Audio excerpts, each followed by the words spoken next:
Praise.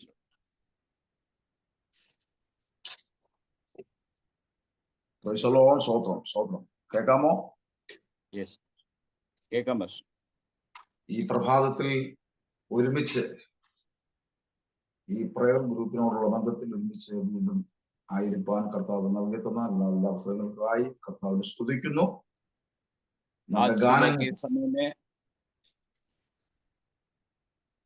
നല്ല ഗാനങ്ങൾ പാടിയ അസ്വസ്ഥയും എന്റെ കുടുംബത്തെ ദൈവം അനുഗ്രഹിക്കട്ടെ. ഈ പ്രഭാതത്തിൽ ഈ ശബ്ദം ശ്രദ്ധിക്കുന്ന എല്ലാ പ്രിയപ്പെട്ടവർക്കും ക്രിസ്തുവിനുള്ള വന്ദനം. आज सुबह के समय में आप लोगों के बीच में प्रभु के वचन के साथ आने के लिए प्रभु ने हमें भी एक अवसर दिया, इसलिए मैं प्रभु का धन्यवाद करता हूँ। अच्छे गीतों के द्वारा परमेश्वर ने हमें अगुवाई किए हुए आमीन प्रभु के दासी को भी हम धन्यवाद देते हैं। आज सुबह जुड़े हुए हर एक प्रिय लोगों को यीशु मसीह के नाम से जय मसीह की। ഈ പ്രഭാതത്തിൽ അല്പനേരം ദൈവജന ധ്യാനത്തിനായി 2 വേദഭാഗങ്ങൾ വായിക്കുവാൻ ക്രിസ്തുവിൽ ആഗ്രഹിക്കുക. അത് ഒന്ന് വായിച്ച് സഹായിച്ചാൽ വളരെ അനുഗ്രഹമായി. और आज सुबह प्रभु के वचन के मनन के लिए कुछ वचनों को मैं पढ़ना चाहता हूँ। यदि आप में से कोई वचन पढ़कर मदद करेंगे तो बहुत हमारे लिए वो आशीष का कारण रहेगा। ദാനിയേൽ പ്രവചനം 6-ാം അധ്യായം അതിന്റെ 3-ാം വേദഭാഗവും. दानियल नबी की पुस्तक 6 अध्याय उसके 3रे आयत को कोई भी मलयालम में पढ़कर मदद करना। സ്തോത്രം. അതിന്റെ 20-ാം വേദഭാഗവും. എന്നാൽ ദാനിയേൽ ഉത്കൃഷ്ട മാനസനായിരുന്നതുകൊണ്ട് അവൻ അധ്യക്ഷന്മാരിലും പ്രധാന ദേശാധിപന്മാരിലും വിശിഷ്ടനായി വിളങ്ങി. രാജാവ് അവനെ സർവ്വരാജ്യത്തിനും അധികാരിയാക്കുവാൻ വിചാരിച്ചു.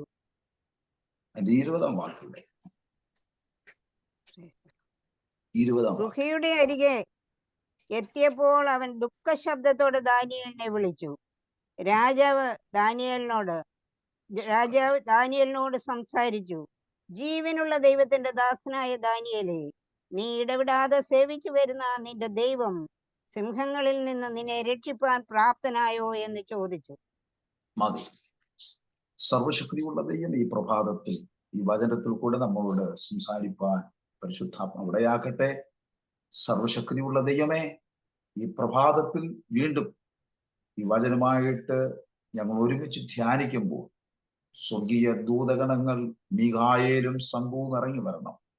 അപ്പോൾ ഞങ്ങൾ സേവിക്കുന്ന സർവശക്തന്റെ സാന്നിധ്യം ഈ ഭൂമിയുടെ ഏതൊക്കെ ഭാഗത്തിരുന്നാണോ നിന്റെ മക്കൾ ഈ വചനം ശ്രദ്ധിക്കുന്നത്, അവിടെയൊക്കെ ദൈവത്തിന്റെ പ്രത്യേക കാവൽ സാന്നിധ്യം വെളിപ്പെടേണ്ടതിനായി സ്വർഗത്തിലെ ദൈവം ഈ പ്രഭാതത്തിൽ തന്റെ ജനത്തോട് സംസാരിക്കേണ്ടതിനായി ഒരുമിച്ച് പ്രാർത്ഥിക്കുന്നു.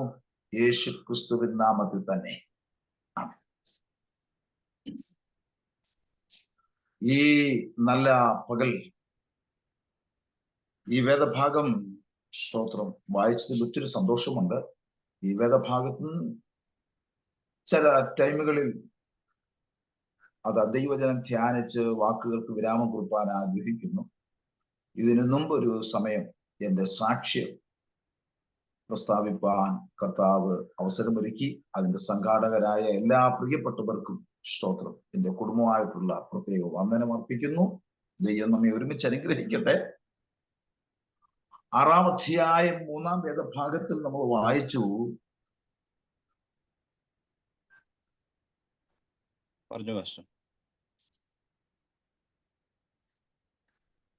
കേൾക്കാമോ? കേൾക്കാം പക്ഷെ പറഞ്ഞു. 6-ാം അധ്യായം 3-ാം വേദഭാഗത്തിൽ നമ്മൾ വായിച്ചു. ദാനിയേൽ പ്രയോജനപ്പെടുന്നു, അദ്ദേഹത്തെ സകലത്തിനും अधिपतियाക്കാൻ പോവുകയാണ്. और आज इस सुबह के समय में हमने पढ़े हुए वचन में से दानियल की पुस्तक उसके 6 अध्याय उसके 3रे आयत में हम इस प्रकार देखा जाता है कि दानियल में उत्तम आत्मा रहती थी, इसीलिए राजा ने उसको सारे कार्यों के ऊपर अधिकारी ठहराया.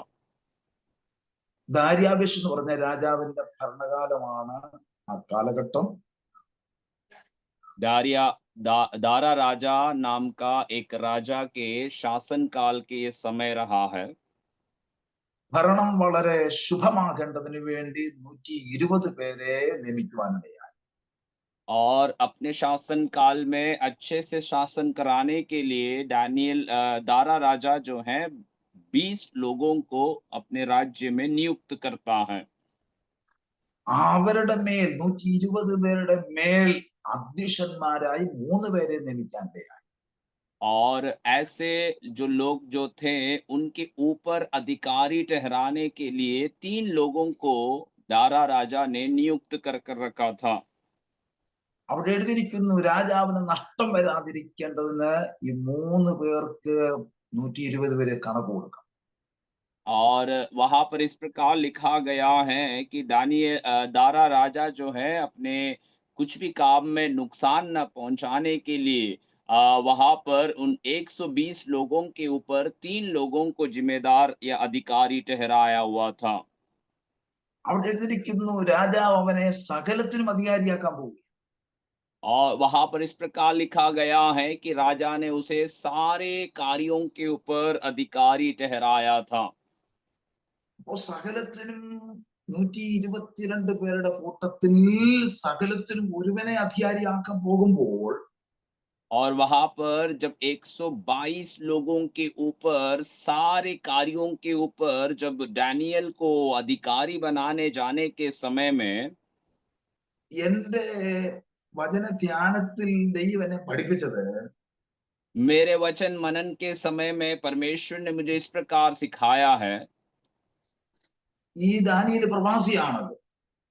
ये डैनियल जो है ये एक गुलामी के अवसर में यहाँ पर पहुंचा हुआ है। നെബൂഖദ്നേസറിന്റെ കാലഘട്ടത്തിൽ അടിമയായിട്ട് കൊണ്ടുവന്നതല്ലേ. नबूकदनेस्सर के समय में जो था एक गुलाम के समान उसको वहां पर ले आकर पहुंचाया गया था। ഈ വരുത്തനായി ഈ മനുഷ്യൻ സകലത്തിനും അധികാരിയാൻ പോവുക. और यहाँ पर मैं इस प्रकार सोचने लगा कि कल आया हुआ जो व्यक्ति है इसे सारे चीजों के ऊपर अधिकारी ठहराने के लिए जा रहा है क्या? കണ്ടോ, 122 പേരോടെ ഒന്നിച്ച് और ഒന്നിക്കാത്തവരെല്ലാം और यहाँ पर हम देखते हैं कि 122 लोग जो हैं वो अब एक साथ हो चुके हैं।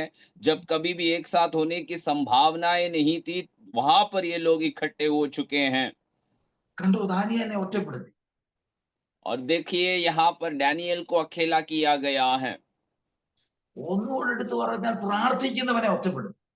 और थोड़ा स्पष्टता से कहा जाए तो प्रार्थना करने वाला व्यक्ति को एक एकांतता में डाला गया। കണ്ടോ, വെള്ളമടിച്ച പ്രശ്നമില്ല. आप थोड़ा देखिए, दारू पिए तो कोई समस्या नहीं है, തോന്നിയത് പോയ പോയ പ്രശ്നമൊന്നുമില്ല. अपने मनमानी में चले जाए तो वहां पर भी कोई समस्या नहीं है। പ്രാർത്ഥിക്കുന്നവനെ ഒറ്റപ്പെടുത്തുക. प्रार्थना करने वाला व्यक्ति को हमेशा एकांत किया जाता है। കണ്ടോ, പ്രാർത്ഥനയ്ക്ക് വേണ്ടി ഒരാൾ ഇറങ്ങി തിരിച്ചാൽ അവനെ വീട്ടുകാർ ഒറ്റപ്പെടുത്തുന്നു, നാട്ടുകാർ ഒറ്റപ്പെടുന്നു, സമൂഹം ഒറ്റപ്പെടുത്തുന്നു, ബന്ധുക്കൾ ഒറ്റപ്പെടുത്തുന്നു, സഹോദരങ്ങൾ ഒറ്റപ്പെടുത്തുന്നു. और देखिए यहाँ पर प्रार्थना के लिए एक व्यक्ति यदि अपने जीवन को समर्पित कर देते हैं तो उसके अपने घर वाले, उसके गांव के लोग, उसके सारे बंधु मित्र सभी लोग उसको अकेला कर देते हैं। ഈ പ്രഭാതത്തിൽ നമ്മളെ ഒന്ന് ചിന്തിച്ചു നോക്കിയാൽ നമ്മളെ ഇതുപോലെ ഒറ്റപ്പെടുത്തിയതല്ലേ. और आज सुबह के समय में हमारे संदर्भ में भी ये बात को यदि ध्यान से देखेंगे तो हमें भी इसी कारण से कई लोगों ने अकेला किया था। മാതാപിതാക്കൾ ഒറ്റപ്പെടുത്തിയില്ലേ. क्या हमारे माता पिता ने हमें अकेला नहीं कर दिए? സഹോദരങ്ങൾ ഒറ്റപ്പെടുത്തിയില്ലയോ. क्या हमारे भाई बहनों ने हमें अकेला नहीं कर? ബന്ധുക്കൾ ഒറ്റപ്പെടുത്തിയില്ലയോ. क्या हमारे बंधु मित्र लोगों ने हमें अकेला नहीं कर रहे हैं? കണ്ടോ, ഇവിടെ 122 പേരെ ഒന്നിച്ചിട്ട് ഈ അവനെ അങ്ങ് ഒറ്റപ്പെടുത്തുക. ദാനിയേലിനെ ഒറ്റപ്പെടുത്തുക. और यहाँ पर देखना कि यहाँ 122 लोग जो हैं वे सब एक हो जाते हैं और डैनियल को यहाँ अकेला कर देता है।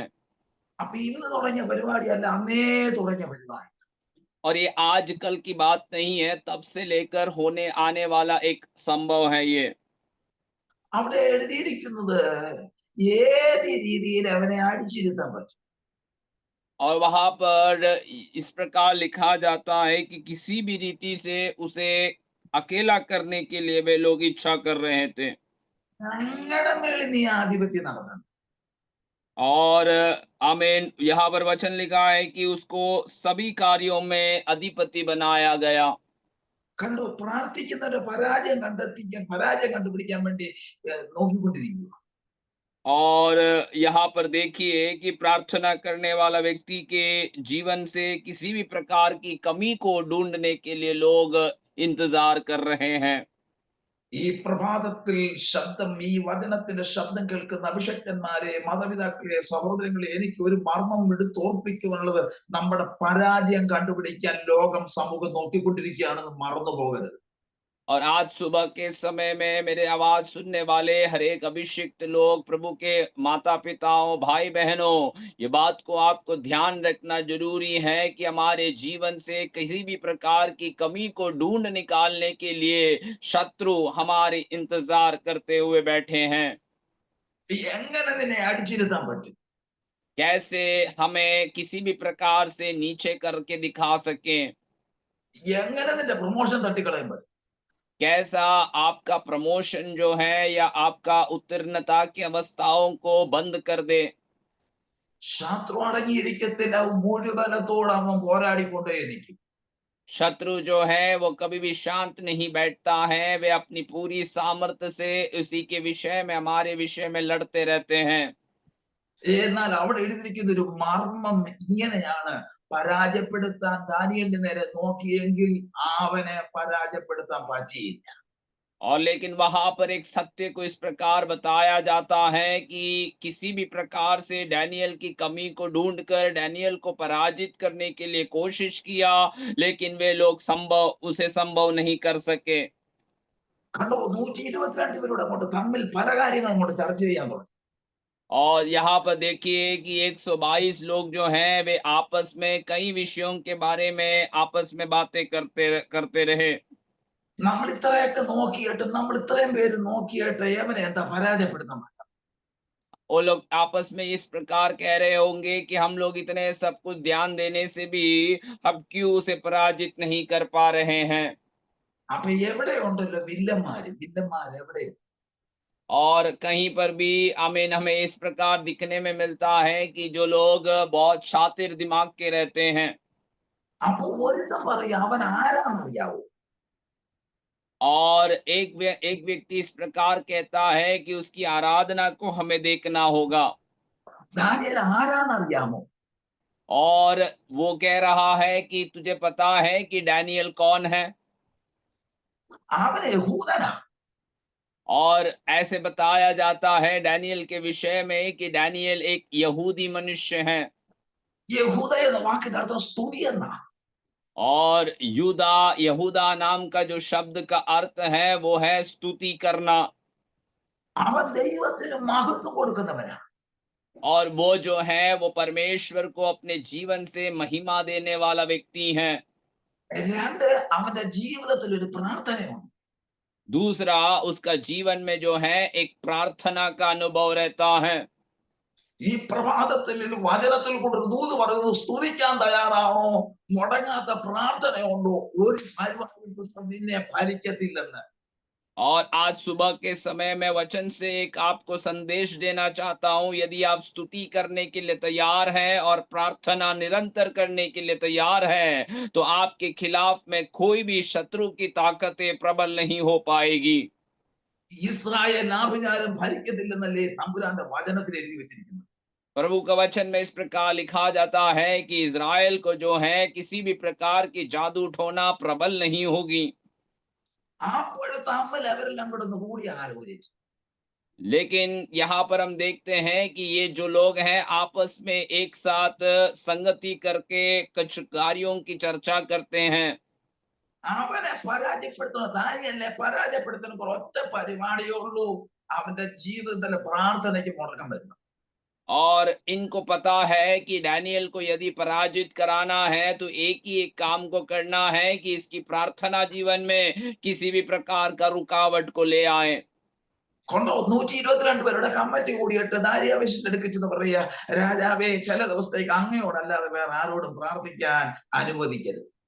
और यहाँ पर ये 122 लोग जो हैं मिलकर जाकर राजा दारा के पास इस प्रकार का एक विनती को रखता है, हे राजा, अगले 30 दिन के लिए तेरे अलावा किसी से भी प्रार्थना करने की अनुमति ना दी जाए। രാജാവ് ഇത് കേട്ടപ്പം കൈയടിച്ചു, സമ്മതിച്ചു. राजा ने ये बात को जैसे ही सुना, वे उसकी सहमति को उनको दे देता है। കാര്യം ചെറിയ കാര്യമല്ലല്ലോ. ചില ദിവസത്തേക്ക് അത് രാജാവിനെ ദാരിയാവേശനെ ദൈവമാക്കുക. और ये छोटी बात तो नहीं है ना कि कई दिनों के लिए राजा दारा को जो है आमीन खुद से भगवान बनाकर उसी की पूजा करने के लिए लोग तैयार हैं। അടുത്ത പരിപാടി പറഞ്ഞു കൊടുക്കുക, രാജാവിനെ പറഞ്ഞ് പഠിപ്പിക്കുക. അതായത് ഈ വാക്ക് ലംഘിച്ചു കഴിഞ്ഞാൽ അവനെ സിംഹപുരി തള്ളണം. और ये ऐसे जो हैं योजनाओं को, षड्यंत्र को वे रचते हुए राजा को सब कुछ बता कर देते हैं कि ऐसे ऐसे करना जरूरी है, और यदि आपकी बातों को कोई उल्लंघन करे तो उसे सिंह की मांद में डाल दिया जाए।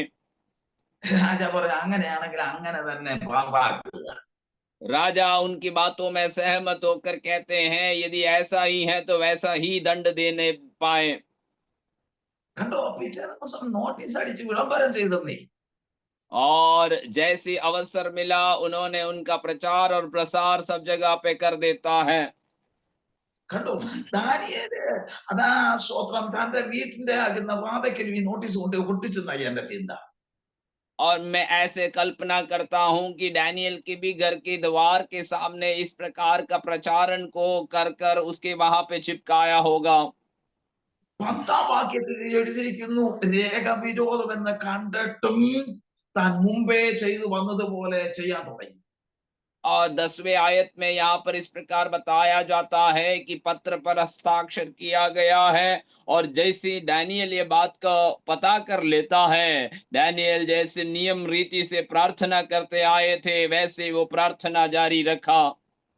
പ്രാർത്ഥിക്കുന്ന ദൈവമൈതലെ പ്രതികൂലം തീർന്നു, പ്രതികൂലം മാറിയെന്ന് നമ്മൾ ചിന്തിക്കരുത്. प्रार्थना करने वाले प्रिय लोगों, आपके समस्याएं हट गई हैं, आपके विरोध कम हो गए हैं, ये कभी आप कल्पना करके ना बैठना। ഈ ശരീരത്ത് വീണ്ടെടുപ്പ് നടക്കാത്ത കാലത്തോളം നമ്മുടെ ജീവിതത്തിൽ പ്രതികൂലമുണ്ട്.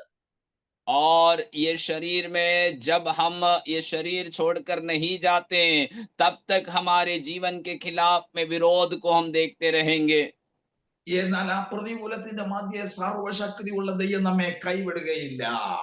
लेकिन एक बात को हमें याद रखना है कि ऐसे विरोध के सामने या मध्य में सर्वशक्तिमान परमेश्वर कभी भी हमारा हाथ को नहीं छोड़ता है। കണ്ടോ, രേഖാവിരോധം എന്ന് കണ്ടിട്ടും താൻ മുമ്പേ ചെയ്തു വന്ന പോലെ രാവിലെയും വൈകിട്ടും ഉച്ചയ്ക്കുള്ള പ്രാർത്ഥന താൻ നിർത്തിയില്ല, അതങ്ങോട്ട് തുടരാൻ തുടങ്ങി. और यहाँ पर इस प्रकार बताया जाता है कि जब उसके खिलाफ जब कानून लिखा गया है, ये जब दानियल को पता चला, उसने अपनी प्रार्थना को नहीं रोका, जैसे वो नियमित रीति से करते आए थे वैसे ही उसने जारी रखा। കണ്ടോ, രേഖ പ്ലാൻ ചെയ്തവരുണ്ടല്ലോ, അതിന് സപ്പോർട്ട് ചെയ്തവരുണ്ടല്ലോ, ഇവൻ പ്രാർത്ഥിക്കുന്നുണ്ടോ പ്രാർത്ഥിക്കുന്നുണ്ടോ നോക്കിക്കൊണ്ടിരിക്കുക. और यहाँ पर जिन्होंने इस नियम को लिखने के लिए राजा के पास इस योजना को लेकर गए थे, वे इस प्रकार ताक में हैं कि या ये प्रार्थना कर रहे हैं क्या नहीं। സ്തോത്രം. ഈ പ്രഭാതത്തിൽ ഓർപ്പിക്കുന്നു, നമ്മുടെ പ്രാർത്ഥനയ്ക്ക് മുടക്കം വരുത്തുവാൻ ആ ശത്രു മുഴുവലത്തോട് അവൻ പൊരുതുന്നത്.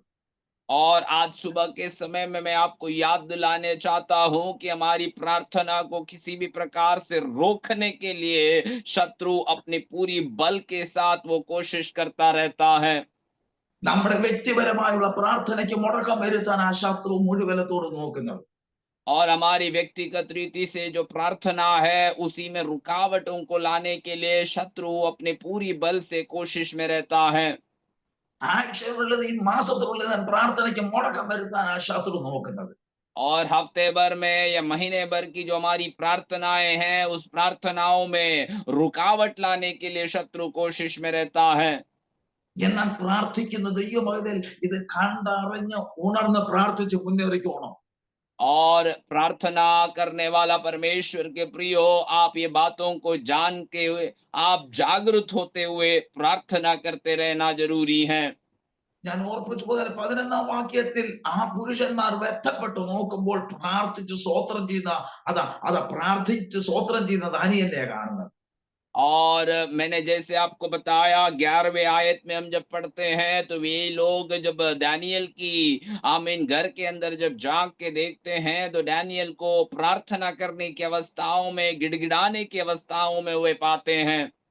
അവിടെ എഴുതിയിരിക്കുന്നു പെട്ടെന്ന് നിമിഷം കൊണ്ട് നോക്കേ ദാര്യാവിശന്റെ അടുക്കലേക്ക് ഓടി ചെല്ലുകയാണ്. और अगले ही आयत में लिखते हैं कि क्षण भर में ये दानियल की विषय में शिकायत को लेकर वे दारा राजा के पास पहुंच जाते हैं। രാജാവ് പറയാ, രാജാവേ നീ പറഞ്ഞ വാക്ക് ഒരുത്തൻ ലംഘിച്ചു.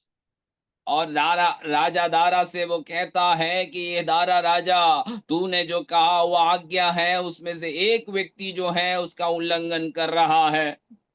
നീ പറഞ്ഞല്ലോ വാക്ക് ലംഘിച്ചാൽ അവനെ സിംഹക്കുഴി തള്ളിക്കളയുമെന്ന്. और आपने ही तो कहा था कि यदि कोई आपकी बात को आज्ञा को ना माने तो उसे सिंहों के मांद में गिरा दिया जाएगा। അടുത്ത വാക്ക് പറയുക, ദാര്യാവേശേ ദാനിയേലാണ് ആ വാക്ക് ലംഘിച്ചത്.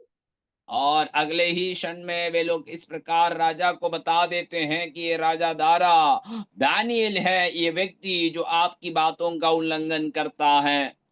ദാനിയേലാണെന്ന് കേട്ടപ്പോൾ ദാര്യാവേശ് ഞെട്ടിപ്പോയി. और जब डैनियल के नाम सुनता है तो राजा दारा जो है वे चौंक जाते हैं। കാര്യം അത്രയ്ക്ക് ഒരു ഇഷ്ടപുത്രനാണ് ദാനിയേല്. कारण ये था क्योंकि राजा दारा डैनियल को उतना ही ज्यादा पसंद करता था। അവിടെ ഇരിക്കുന്ന രാവിലെ മുതൽ വൈകും വരെയും ദാര്യാവേശ് ഓരോ കാര്യങ്ങൾ പറഞ്ഞ് അതിങ്ങനെ തടസ്സപ്പെടുത്തിക്കൊണ്ടിരിക്കും.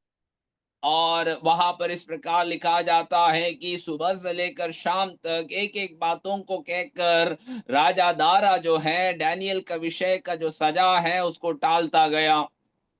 അതാ കൂടെ നിൽക്കുന്നവര് പറയുക, 122 പേര് പറയുക, ദാര്യാവേശ നീ ഒരു വാക്ക് പറഞ്ഞാൽ മാറുന്നവനല്ല, അങ്ങനെയെങ്കിൽ ആ വാക്ക് അതുപോലെ ചെയ്തേ മതിയാവും.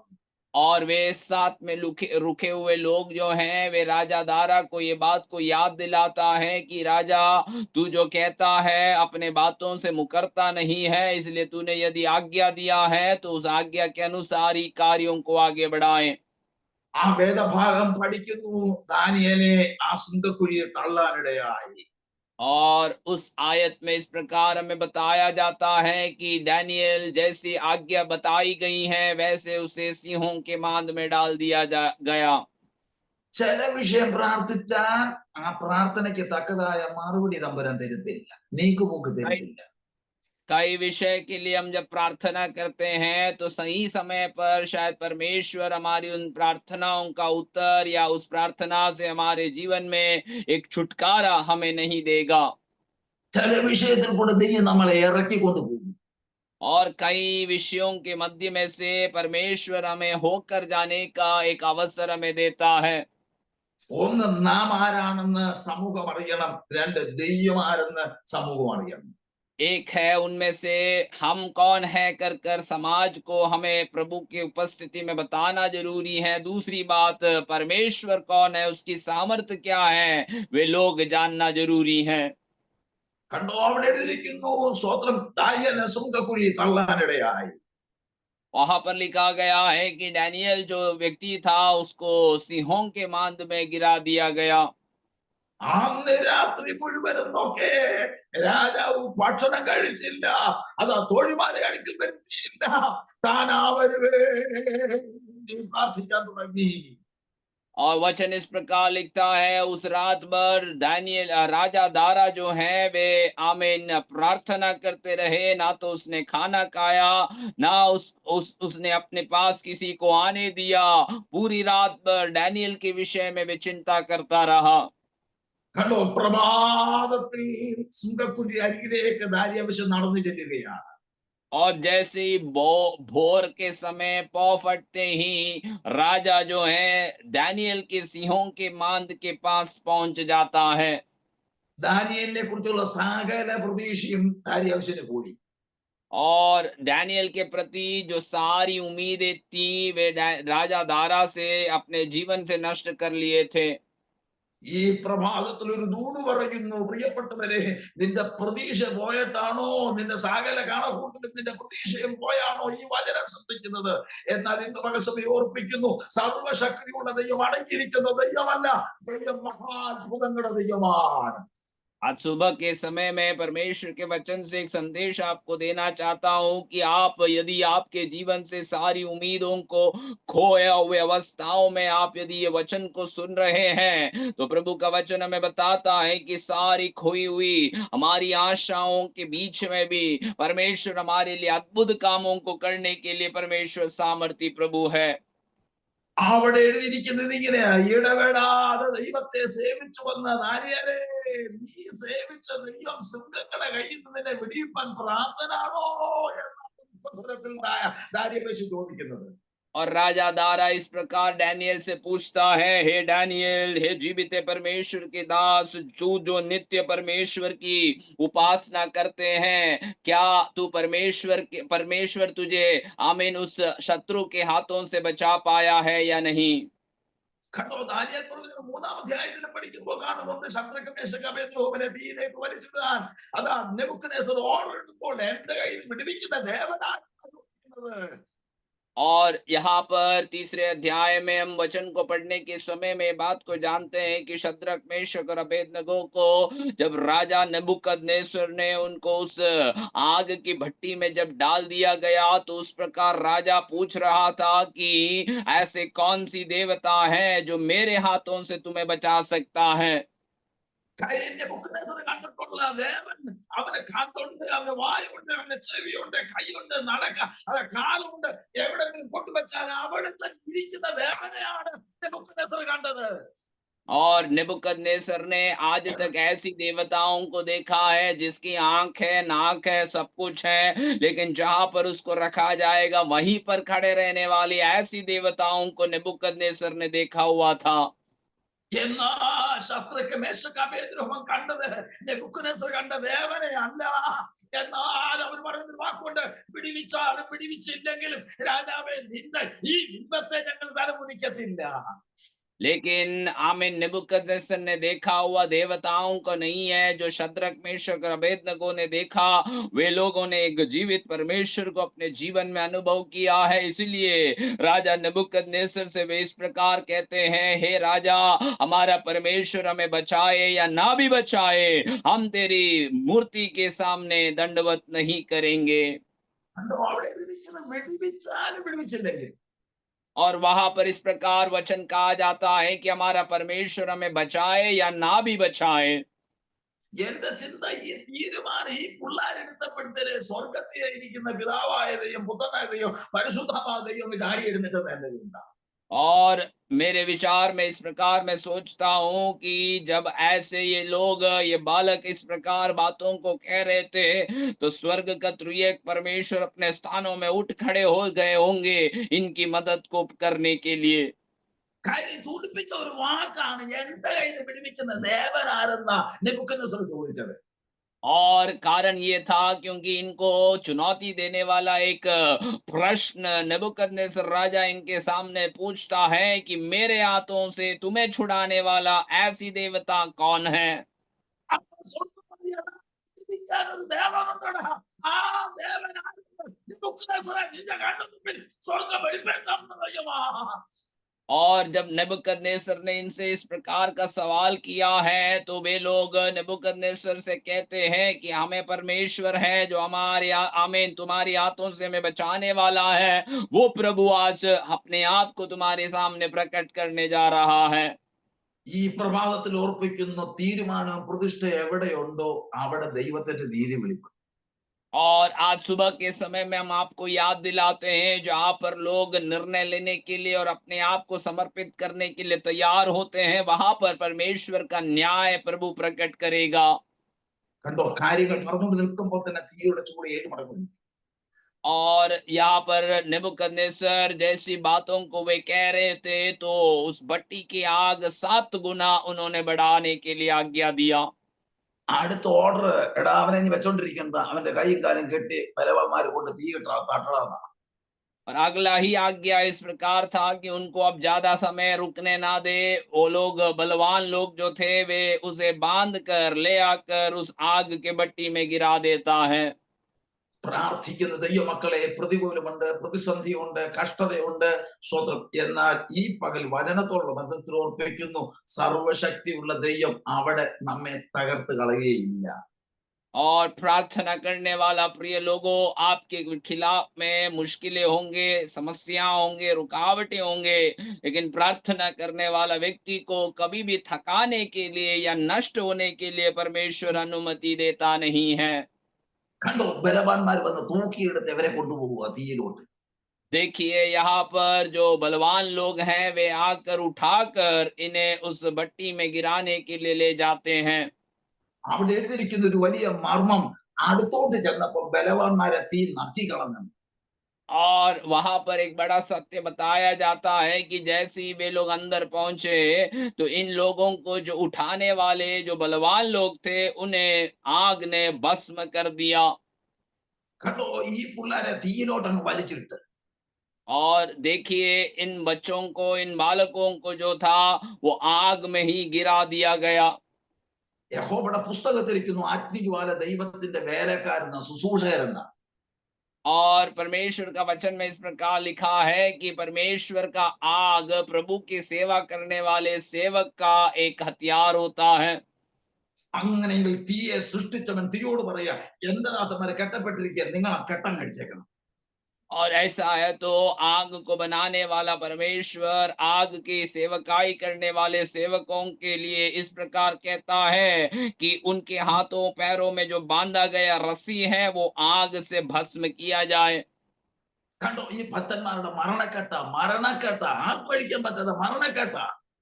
और देखिए, इन भक्त लोगों को मार डालने के लिए जो बंधन बांधा गया था, उनको आमे नष्ट करने के लिए जो बंधन किए गए थे, वे यहाँ पर उस आग में भस्म होता है। എന്നാൽ ആ തീ അവരുടെ കൈയുടെയും കാലിന്റെയും കെട്ടം കഴിച്ചു. और यहाँ पर जो आग के उस तेज से उनके हाथों और पैरों में बांधा हुआ जो रस्सियां थी वे हट गए। ആ തീയിൽ ഈ ചെറുപ്പക്കാർ നടക്കുകയാണ്. और उस आग के भीतर ये जवान लोग जो हैं वे चल रहे थे। എന്നാൽ തീയെ സൃഷ്ടിച്ചവൻ ആ തീയിലേക്ക് ഇറങ്ങി വന്ന് അവരുടെ കൂടെ നടക്കുകയാണ്.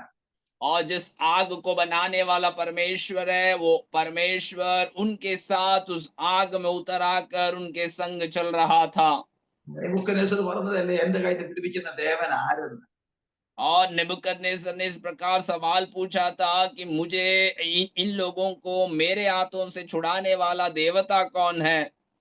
ഈ പ്രഭാതത്തിൽ ഒരു ദൂത് പറയുന്നു, നിന്റെ എതിരാളി നിന്നോട് ചോദിച്ചില്ലേ, ചോദിച്ച ചോദ്യത്തിന് നീ മറുപടി പറയണ്ട, സൈലന്റ് ആയിക്കോ, മറുപടിയായി സ്വർഗ്ഗം ചാടിയിട്ടേക്കാൻ പോവുക. आज सुबह के समय में परमेश्वर का वचन से का आज्ञा एक वाणी में देना चाहता हूं कि कई लोगों ने आपसे भी इस प्रकार सवाल किया होगा कि तुझे छुड़ाने वाला परमेश्वर कौन है। उनके बीच में हमें उत्तर देने की आवश्यकता नहीं है, परमेश्वर प्रकट करने जा रहा है कि परमेश्वर कौन है। ഈ പ്രഭാതത്തിൽ എടുത്തോർപ്പിക്കുന്നു, സ്വത്രം ചില ചോദ്യങ്ങൾക്ക് മറുപടിയായി സ്വർഗ്ഗം എഴുന്നേൽക്കാൻ പോവുക. आज सुबह के समय में मैं फिर से आपको याद दिलाना चाहता हूं कि कई सवालों के लिए उत्तर के रूप में परमेश्वर आज आपके लिए उठ खड़ा होने जा रहा है। നാം സേവിക്കുന്ന ദൈവം ആരെന്ന് നിന്റെ എതിരാളി മനസ്സിലാക്കാൻ പോവുക. आप जिस परमेश्वर की सेवकाई करते हैं वो कौन है कर कर आपके विरोध करने वाले इन दिनों में जानने जा रहे हैं। നിന്നെ നശിപ്പിക്കാനായി ഈ പദ്ധതി എല്ലാം പ്ലാൻ ചെയ്യുന്നു. आपको पूर्ण नीति से नष्ट कराने के लिए सारी योजनाओं को उसने रचा होगा। എന്നാൽ നശിപ്പിക്കാൻ വേണ്ടി പദ്ധതിയിട്ട പദ്ധതി ദൈവം നമ്മെ രക്ഷിക്കും. ദൈവത്തിന്റെ പ്രവൃത്തി അത് ചിലര് കാണാൻ പോവുക. और यदि हमें नष्ट करने के लिए यदि कोई भी प्रकार की योजनाएं दी जाती हैं तो उसमें से परमेश्वर हमारे जीवन को बचाएगा। प्रभु हमारे लिए काम करने जा रहा है। നെബൂഖദ്നേസർ പറയുന്നത്, നമ്മൾ 3 ചെറുപ്പക്കാരെ അല്ലേ തീയിലിട്ടത്, ഇപ്പൊ നാലാമൻ ഒരുവൻ അവരുടെ കൂടെ നടക്കുന്നു. आखिरी में नेबुकदनेस्सर इस प्रकार बोलता है कि हमने तो 3 लोगों को उस आग में डाले थे, लेकिन आज अब उस आग के भीतर 4 लोगों को मैं देख रहा हूं। അടുത്തൊരു വാക്കൂടെ നെബൂഖദ്നേസർ പറയുന്നുണ്ട്, അവർ ഈ 3 പേരുടെ മുഖഭാവമല്ല, നാലാമത്തെ ഒരുവൻ ദൈവത്തിന്റെ ദൂതനെ പോലെ ഇരിക്കുന്നു. और 4 लोगों के बारे में नेबुकदनेस्सर इस प्रकार कहता है कि ये 3 लोगों की तो शक्लें पहचानी जाती हैं, लेकिन वो चौथा व्यक्ति जो है वो परमेश्वर का एक स्वर्गदूत के समान दिखाई दे रहा है। കണ്ടോ, ഇവിടെ ദാര്യാവേശൻ രാവിലെ അതിരാവിലെ ഗുഹയുടെ വാതക്കൽ ചെന്ന് സകല പ്രതീക്ഷകളും കണക്കൂട്ടിലും പോയി. അദ്ദേഹം പറയുന്ന വാക്കുണ്ട്, നീ ഇടപെടാതെ സേവിച്ചു വന്ന നിന്റെ ദൈവം സിംഹങ്ങളുടെ കയ്യിൽ നിന്ന് വിടിവിപ്പാൻ പ്രാപ്തനാണോ? देखो राजा दारा जो है डैनियल के सामने उस सिंह के मांद के पास आकर डैनियल से पूछता है, तू जो नित्य है, जो परमेश्वर जो जीवित है उसकी जो उपासना करते हैं, क्या वो परमेश्वर तुझे सिंहों के मुंह से बचा पाए हैं या नहीं। ഈ പ്രഭാതത്തിൽ വചനത്തിൽ കൊണ്ടെടുത്ത് ഓർപ്പിക്കുന്നു, പ്രതീക്ഷ നഷ്ടപ്പെട്ടു പോയ ചില വിഷയത്തിന്റെ ദൈവമഹത്വം വെളിപ്പെടാൻ പോവുകയാണ്. आज सुबह के समय में वचन से हम आपको याद दिलाने चाहते हैं कि आपके जीवन में जो उम्मीदें खोई हुई उन कई विषयों में परमेश्वर आपके लिए आज कार्य करने के लिए उतरने वाला प्रभु है। ദാര്യാവേശ് ഈ വാക്ക് പറഞ്ഞപ്പോൾ പ്രതീക്ഷകളെ അത് തട്ടിത്തെറിപ്പിച്ചുകൊണ്ട് സിംഹങ്ങളുടെ ഗുഹയുടെ അടിത്തട്ടിൽ നിന്ന് ഒരു ശബ്ദം ഉയർന്നു വരികയാണ്.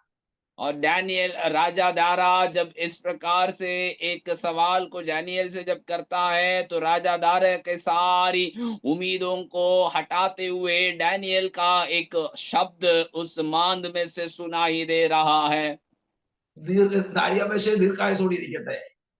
हे राजा, तू युगान युग जीवित रहे। സിംഹങ്ങൾ എനിക്ക് കേടുവരുത്താതിരിക്കേണ്ടതിന് ദൈവം തന്റെ ദൂതനെ അയച്ച് സിംഹത്തിന്റെ വായ അടച്ചു കളഞ്ഞു. और मेरा परमेश्वर ने अपने दूत भेजकर सिंहों के मुंह में को ऐसा बंद रखा कि उन्होंने मेरी कुछ भी हानि नहीं की। സ്തോത്രം. ദാനിയേൽ എടുത്തു പറയുകയാണ്, സിംഹങ്ങൾ എനിക്ക് കേടുവരുത്താതിരിക്കുന്നതിന്, കേടുവരുത്താൻ അവന് ശക്തിയുണ്ട്, എന്നാൽ കേടുവരുത്താതിരിക്കേണ്ടതിന് ദൈവം തന്നെ ദൂതനെ അയച്ച് ശത്രുവിന്റെ വായ അടച്ചു കളഞ്ഞു.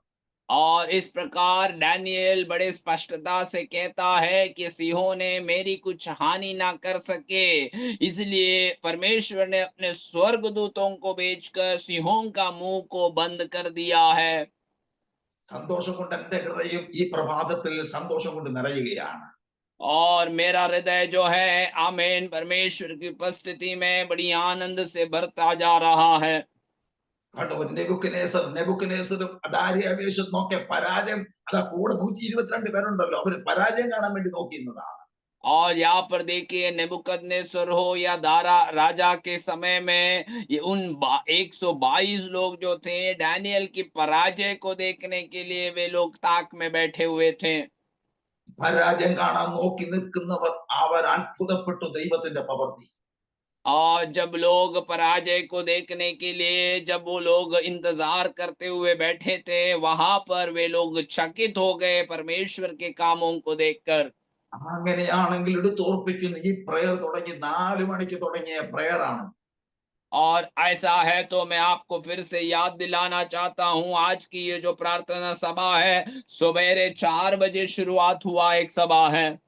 പലർക്കും ക്ഷീണവും കാര്യങ്ങളൊക്കെ ഉണ്ടെങ്കിലും അതൊക്കെ മാറ്റിവെച്ച് അതിനെല്ലാം ധരണം ചെയ്ത് പ്രാർത്ഥനയ്ക്കിരിക്കുന്നത് ഒരിക്കലും നഷ്ടമല്ല. അതിന്റെ ഒരു പ്രതിഫലം നമ്മുടെ കണ്ണിന് കാണാൻ പോവുകയാണ്. कई लोगों को अपने जीवन में तकलीफें हैं, कई लोगों को कमजोरियां हैं, लेकिन आमीन इस प्रकार सुबह के समय में प्रार्थना के लिए बैठना हमारे लिए एक नुकसान नहीं है, एक बड़ा प्रतिफल को परमेश्वर हमारे जीवन में आने वाले समयों में देने जा रहा है। കണ്ടോ, ഗുഹയുടെ വാതക്കൽ നിന്നുകൊണ്ട് അതാ ദാര്യാവേശ് പറയുന്നൊരു വാക്കുണ്ട്, നീ ഇടപെടാതെ സേവിച്ചു വന്ന ദൈവം, നിന്റെ ദൈവം സിംഹങ്ങളുടെ കയ്യിൽ നിന്ന് വിടിവിപ്പാൻ പ്രാപ്തനാണോ? यहाँ पर देखिए सिंहों के मांद के बाहर राजा दारा खड़े रहकर डैनियल से सवाल पूछता है कि तू जो नित्य परमेश्वर की सेवा करते आने वाला वो जीवित परमेश्वर क्या तुझे सिंहों के मुंह से बचा पाए या नहीं। അപ്പോഴാ പറയുന്നത്, സിംഹങ്ങൾ എനിക്ക് കേടുവരുത്താതിരിക്കുന്ന ദൈവം തന്റെ ദൂതനെ അയച്ച് അവന്റെ വായ അടച്ചു കളഞ്ഞു. और इस प्रकार डैनियल उत्तर के रूप में बताता है कि परमेश्वर के स्वर्गदूतों ने सिंहों का मुंह को ऐसा बंद कर दिया कि वे लोग मेरे कुछ हानि ना कर सके। പഴയ നിയമ കാലഘട്ടത്തിൽ ദൈവം തന്റെ ഭക്തന്മാരെ വിടുവിച്ചെങ്കിൽ പുതിയ നിയമത്തിൽ വിടുവിപ്പാൻ ദൈവം ശക്തനാണ്. पुराने नियम के समय में यदि परमेश्वर अपने भक्त लोगों को यदि बचा सकता है, तो नए नियम में भी परमेश्वर अपने लोगों को छुड़ाने के लिए सामर्थी है। എന്റെ ജീവിതത്തിൽ മഞ്ഞപ്പിത്തം എന്ന് പറഞ്ഞ മാരരോഗം പിടിക്കപ്പെട്ട് प्रभु के दास के जीवन में पीलिया नाम का एक बड़ा एक घातक बीमारी जब उनको पकड़ा था, അത് മാറാൻ വേണ്ടി ഞാൻ പച്ചമരുന്ന് കഴിച്ചു. और उस पीलिया को हटाने के लिए मैंने कुछ जड़ी बूटियों को खा लिया। എന്റെ സ്നേഹിതന്മാർ കുറവില്ലാത്തതുകൊണ്ട് എന്നെ തിരുവനന്തപുരം മെഡിക്കൽ കോളേജിൽ കൊണ്ടുപോയി. और मेरे मित्रों ने जब मेरे शरीर में कोई भी प्रकार के असर नहीं हो रहा था, तो वे लोग मुझे बड़ी अस्पताल में ले जाकर भर्ती करा दिया। 2 പ്രാവശ്യം എന്റെ ഓർമ്മ നഷ്ടപ്പെട്ട് 2 बार मेरी याददाश्त जो थी वे नष्ट हो चुकी थी। ഞാൻ തിരുവനന്തപുരം മെഡിക്കൽ കോളേജിൽ കിടക്കുമ്പോൾ അടുത്ത വാർഡിൽ കിടക്കുന്ന ഒരു പോലീസുകാരൻ ഒന്ന് അരണ്ടരണ്ട് ചുമച്ചു വായിക്കൂടെ ബ്ലഡ് വന്നു. और अब मैं जब वहां पर बड़ी अस्पताल में जब भर्ती था, तो मेरे बगल में पड़ा हुआ एक पुलिस वाला, आमीन, उसके आमीन जीवन में कई बड़ी तकलीफों को मैंने उनके सामने देखा। അടുത്തൊരു ചെറുപ്പക്കാരൻ നോക്കി കയ്യും കാലും കെട്ടിയിട്ടിരിക്കുകയാണ്. അവൻ വിറയ്ക്കാൻ തുടങ്ങി. और बगल में एक और जवान लड़का था, उसके हाथ और पैरों को बांध रखे थे, वे वहां पर बड़े भयानक रीति से कांप रहा था। രണ്ടുപേരുടെ വീട്ടിലും ഡോക്ടർ സിസ്റ്റർമാർ നിൽക്കുകയാണ്. दोनों के बगल में डॉक्टर्स और जो नर्सेस है वे लोग खड़े हुए थे, ഞാൻ ഇതൊക്കെ കണ്ടുകൊണ്ട് നിൽക്കുകയാണ്. और मैं जो था ये सारी दृश्यों को देखता हुआ वहां पर खड़ा है। കയ്യും കാലും വിറച്ച പ്രിയപ്പെട്ടവൻ ഓക്സിജനും ട്രിപ്പ് കിട്ടെങ്കിലും ഒരല്പം കഴിഞ്ഞപ്പോൾ ആ പ്രിയപ്പെട്ടവന്റെ പ്രാണൻ ആ വിട്ടുപോയി. और जो हाथ पैर कांपने वाला उस जवान व्यक्ति को ये लोगों ने ऑक्सीजन का सारी प्रबंध को किया, लेकिन थोड़े समय के बाद वे इस संसार से चले गए। പ്രഭാതത്തിൽ 3 മണിയായപ്പോൾ കൂട്ട നിലവിളി. सुबह के 3 बजे का समय हुआ, तो लोग बड़े ऊंची आवाज में रोने जैसे आवाजों को सुनाई दिया। ഞാൻ തലപൊക്കി നോക്കുമ്പോൾ ബ്ലഡ് കവിട്ടിയ ആ മനുഷ്യൻ ഈ ഭൂമിയിൽ യാത്ര പോകുന്നു. और मैं अपने आंखें उठाकर जब देखा, तो मेरे बगल में जो दूसरा व्यक्ति था जो खून उल्टी किया था, वो भी इस संसार से चले गए।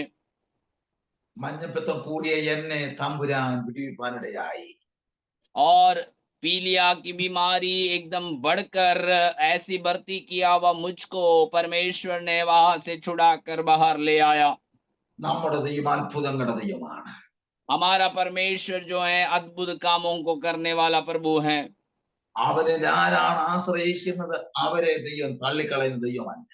और जो लोग उस पर भरोसा करते हैं, उनको कभी भी परमेश्वर ठुकराने वाला प्रभु नहीं है। കണ്ടോ, ദാനിയേൽ അപേക്ഷിച്ച് പറയുന്നു, നീ സേവിച്ചു വന്ന ദൈവം നിന്നെ വിടുവിപ്പാൻ പ്രാപ്തനാണോ? देखो, यहाँ पर दारा राजा डैनियल से पूछता है कि तू जिस परमेश्वर का नित्य सेवा करते आए हैं, क्या वो तुझे सिंह के मुंह से छुड़ा पाया है या नहीं।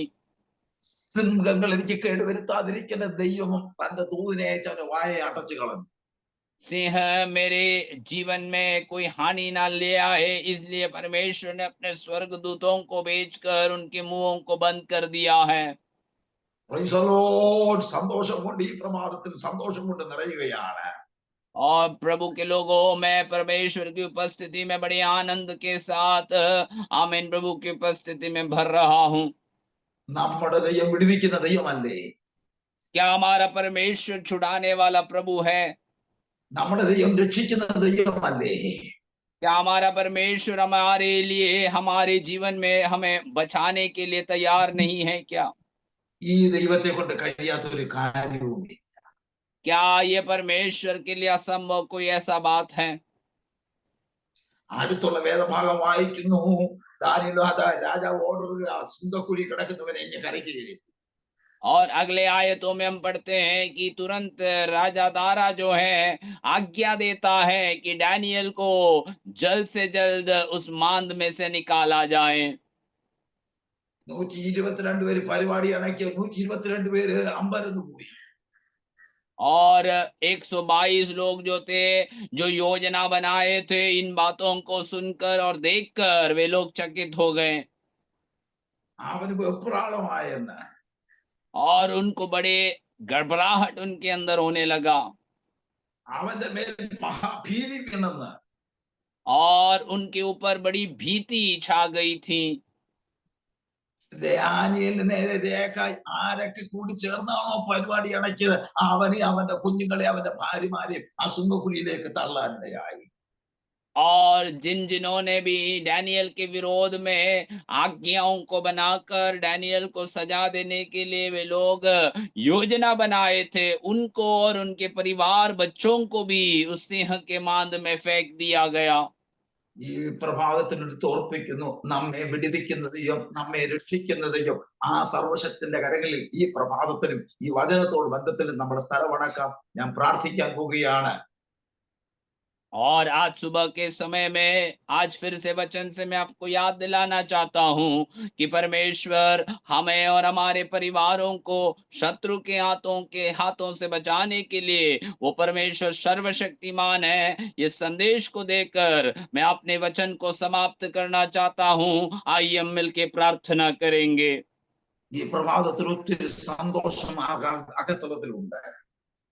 और आज सुबह के समय में बहुत हृदय के अंदर आनंद से भरकर मैं प्रभु की उपस्थिति में उपस्थित हूँ। ഈ പ്രഭാതത്തിലും ദൈവത്തിന്റെ വചനമായി നിങ്ങളുടെ മുമ്പിൽ നിൽക്കുവാൻ അവസരമൊരുക്കിയ തോമസ് കുട്ടി പാസ്റ്റർ, അതിനോടൊപ്പം സഹകരിക്കുന്ന എല്ലാ പ്രിയപ്പെട്ടവരും, ഈ പ്രഭാതത്തിൽ ഈ വചനം ശ്രദ്ധിച്ചുകൊണ്ടിരിക്കുന്ന എല്ലാ പ്രിയപ്പെട്ടവർക്കും और इस प्रकार से प्रभु का वचन को बांटने के लिए इस प्रकार का एक अवसर दिया हुआ थॉमसन पास्टर को और साथ साथ उनके जुड़े हुए हर एक प्रभु के दास और अब तक वचन बड़े शांतता के साथ सुने हुए हर एक प्रिय लोगों को प्रभु के नाम से धन्यवाद देता हूँ। ഒരിക്കൽ കൂടെ വന്നവും പ്രാർത്ഥനയും ചോദിക്കുന്നു. ഞങ്ങളുടെ ചെറിയ കുടുംബത്തെയും അപ്പോൾ തന്നെ ഞങ്ങളെ ഏൽപ്പിച്ച ശുശ്രൂഷ വിശ്വസ്തയോടെ മരണം വരെ ചെയ്തെടുക്കുവാൻ കൂട്ടായിട്ടുള്ള പ്രാർത്ഥന ചോദിക്കുന്നു. ഈ വചനത്താൽ ദൈവം നമ്മെ ഒരുമിച്ച് അനുഗ്രഹിച്ച് ആശീർവദിക്കുമാറാകട്ടെ. एक और बार आपसे हम अपने लिए प्रार्थना को मांगते हैं। हमें हमारी छोटी परिवार को, हमको जो प्रभु ने सेवकाई दी है, उन सेवकाइयों को याद करते हुए प्रार्थना करना, मृत्यु तक प्रभु की उपस्थिति में विश्वास योग्य रहकर परमेश्वर की सेवकाई करने के लिए प्रभु हमें सहायता करे। इन वचनों के साथ प्रभु हम सबको अनुग्रह और आशीष देने पाए।